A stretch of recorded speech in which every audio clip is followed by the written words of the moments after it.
इस वीडियो में आज हम नंबर सिस्टम पर आधारित एक इम्पोर्टेंट प्रश्न को सॉल्व करना सीखेंगे। तो आगे बढ़ने से पहले hello everyone, welcome to the channel.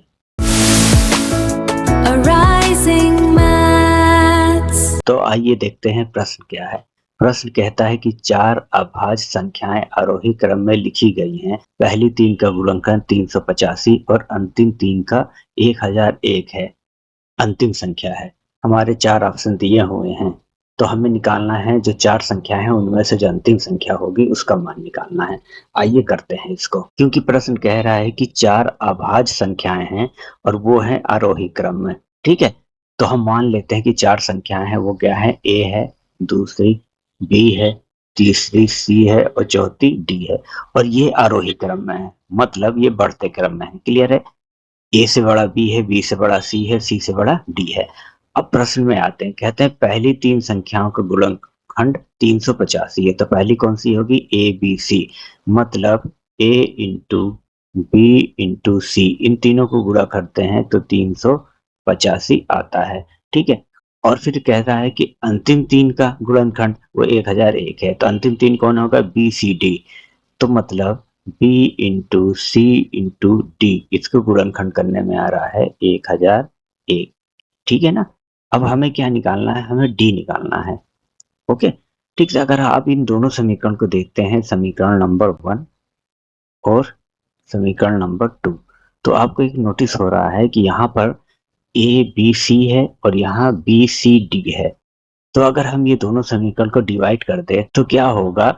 B और सी आपस में कट जाएंगे, तो हमें क्या होगा? बी और सी एलिमिनेट हो जाएंगे, हमारे पास बचेगा केवल ए और डी।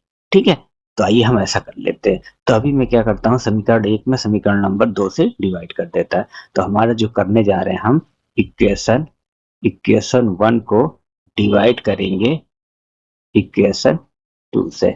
ओके, ठीक है, तो कर लीजिए। यहाँ ऊपर है ए इंटू बी इंटू सी अपॉन, नीचे आएगा B into c into D, ऊपर आएगा 385। ठीक है, अपॉन 1001। यहाँ तक क्लियर है? अब देखिए, मैंने पहले कहा था बी से बी कट जाएगा, सी से सी कट जाएगा। इसको थोड़ा सिंप्लीफाई करके लिखें तो ये ए अपॉन डी हो जाएगा।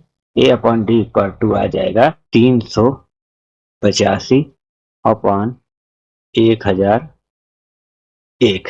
ठीक है ना? अब इसको थोड़ा सॉल्व कर लेते हैं। तो ये हमें दिख रहा है कि ये 5 से कटेगा, मगर ये 5 से नहीं कटेगा, मगर 11 से दोनों कट रहे हैं, तो 11 से काट लीजिए।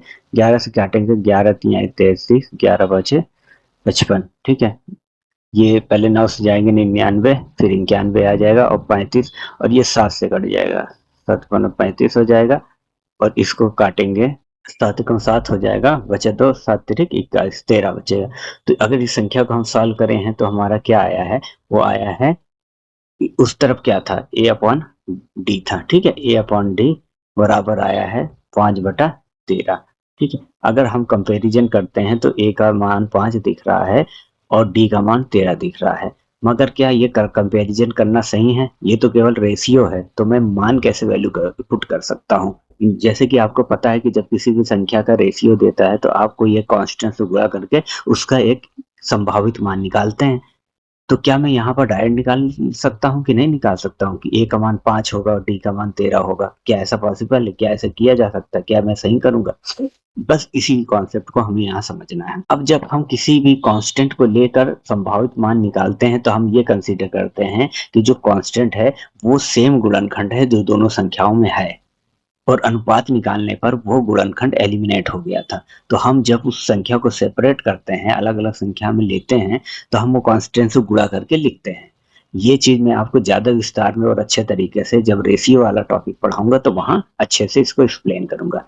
मगर यहाँ आप देखिए, संख्या कह रही कि जो चारों संख्याएं थी वो क्या थी? आभास संख्याएं थी। और आभास संख्या की यही तो प्रॉपर्टी होती है कि उनका गुणनखंड नहीं होता है। उनका वो संख्याएं या तो खुद से डिवाइड होती है या तो 1 से डिवाइड होती हैं। दो संख्याएं अगर अभाज्य हैं, वो एक दूसरे में कोई गुणनखंड नहीं होता है, कोई कॉमन फैक्टर नहीं होता है। कोई भी आप संख्या का एग्जांपल ले लीजिए, मैं 2 एग्जांपल लेता हूँ। जैसे दो अभाज्य संख्याएं हैं, एक है 5 और 7। अगर 5 और 7 का आपस में कुछ कॉमन लेना चाहो तो ले सकते हैं, नहीं ले सकते। तो यहाँ से हमें इस कॉन्सेप्ट से ये क्लियर हो रहा है, जो आभाज्य संख्या की प्रॉपर्टी है, उससे ये क्लियर है कि जो भी संख्याएँ होंगी उनमें कॉमन फैक्टर नहीं होगा। तो मतलब अगर कोई 2 अभाज्य संख्याओं का अनुपात लिखा गया है, तो उसका जो अनुपात आ रहा है वही वो संख्याएँ ही आएँगी।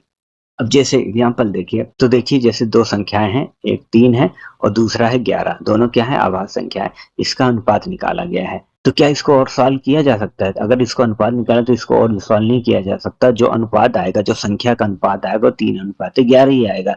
ये देखिए ये संख्या है, उनको अनुपात के फॉर्म में लिखेंगे 3:11 ही आ रहा है। वो संख्या के बराबर ही आ रहा है। मगर अगर ये अभाज्य संख्याएँ ना होती, मान लीजिए कोई संख्या जैसे अभाज्य संख्या नहीं है, 4 है, ठीक है? और ये 20 है। ठीक है, इनका अनुपात निकालना है। देखिए इनका अनुपात निकालेंगे तो देखिए एक तो कट रहा है ना, ठीक है? तो इनको अनुपात में निकालेंगे तो ये आएगा 1:5, जबकि एक्चुअल संख्या हमारी 4 थी और 20 थी, जबकि अनुपात आ रहा है कितना?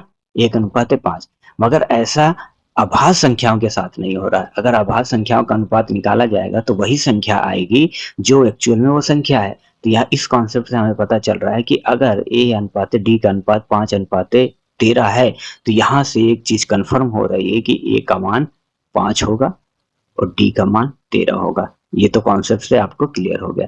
तो हमें क्या निकालना था? हमें निकालना था अंतिम संख्या, और अंतिम संख्या हमने क्या मानी है? हमने मानी है डी।